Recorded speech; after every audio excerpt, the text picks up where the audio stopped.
Le monde des choses, le monde des choses. Mais posez-moi cette raquette, David. Ce soir, vous allez nous parler de vélos, pas n'importe lesquels, des vélos gonflables. Oui, c'est assez amusant, je pense que vous serez d'accord, Renaud, Oui. quand des choses qu'on a l'habitude de voir molles sont présentées sous une forme rigide. Un ballon, normalement, par exemple, c'est mou, eh bien c'est assez amusant d'en faire des versions dures, comme cet artiste ultra célèbre, Jeff Koons, qui fait des ballons en métal. Mais c'est également amusant quand une chose habituellement rigide est présentée sous une forme molle. Un vélo, normalement, par exemple, c'est dur, eh bien il y a un monsieur qui a décidé d'en faire une version molle. Et ce monsieur, il s'appelle Benoît Paillard, on le voit ici. Benoît, il a fait une grande partie de sa carrière comme consultant dans le domaine du développement durable. Et puis, en 2020, pendant le Covid, il s'est retrouvé à la maison. Et contrairement à beaucoup d'entre nous qui nous sommes mis à faire notre propre savon et à regarder des vidéos de cochons miniatures sur TikTok, Benoît, lui, il a déposé des brevets en grande quantité. Et l'un de ceux qu'il a déposé, c'était pour un quadricycle électrique gonflable. Alors un quadricycle, pour ceux qui ne sont pas forts en grec, c'est un vélo à 4 roues qui ressemble à ça. On appelle ça aussi quelquefois une rosalie.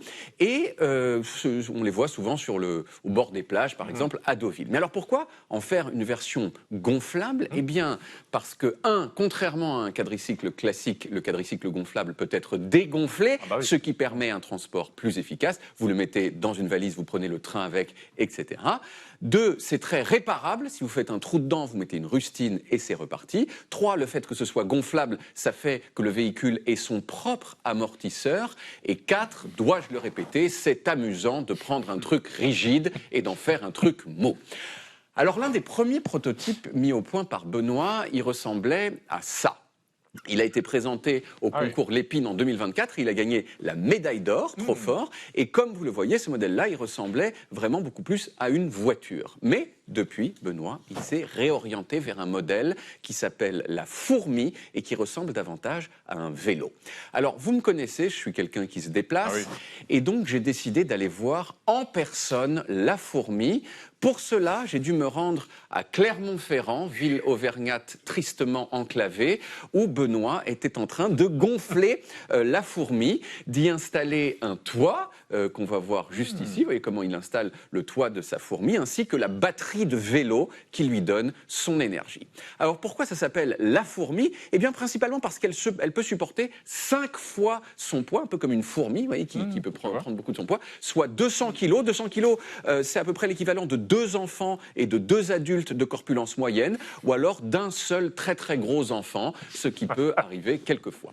Benoît, il m'a d'abord fait une petite démo dans les rues de Clermont, en avant, puis en arrière, comme vous le voyez. Regardez-moi cette grâce. Puis, je suis monté avec lui comme passager. On met les pieds sur les cale-pieds qui sont prévus, les mains sur les poignets, et on y va dans les rues de Clermont-Ferrand.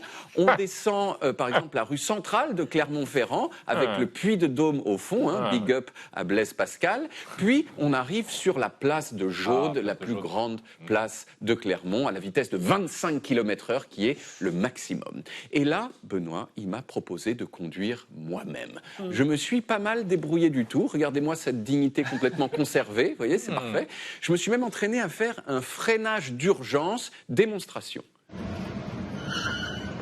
Vous voyez, et vous avez vu comme le boudin avant a amorti le choc du freinage. C'est très très beau à voir et comment tout ça m'a rendu très heureux. Ça se voit sur mon visage.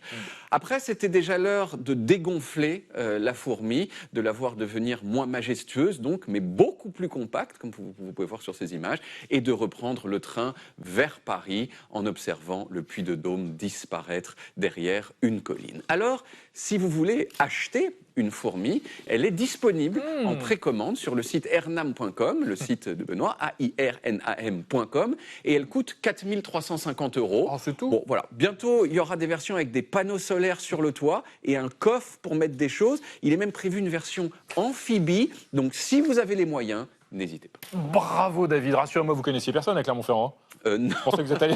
Maintenant, ils vous connaissent.